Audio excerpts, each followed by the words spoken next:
தமிழ்நாட்டில் அரசு பேருந்து கட்டணங்கள் உயர்த்தப்பட்ட பிறகும் போக்குவரத்து கழகங்களின் நஷ்டம் குறையாமல் இருப்பது தலைமை கணக்கு தணிக்கை அறிக்கையில் தெரிய வந்திருக்கிறது.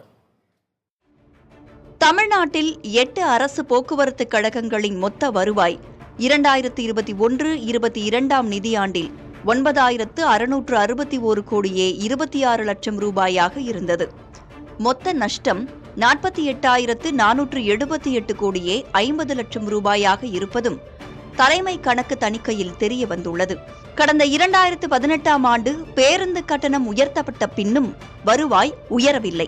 மாறாக பயணிகள் எண்ணிக்கை 10 முதல் 15 விழுக்காடு குறைந்துள்ளது என தெரிவிக்கப்பட்டுள்ளது. இதன் காரணமாக 4,077 கோடி ரூபாய் இழப்பு ஏற்பட்டதாக தெரிவிக்கப்பட்டுள்ளது. அன்றாட நடவடிக்கைகளுக்காக ஊழியர்களின் பணம் 4,500 கோடி ரூபாய் பயன்படுத்தப்பட்டுள்ளதாக கூறப்பட்டுள்ளது. 2017-18 முதல் 2021-22 வரையிலான ஆண்டுகளில் ஊழியர்களின் செலவினங்கள் மட்டும் 55.20% 63.55% உயர்ந்துள்ளதாக கூறப்படுகிறது.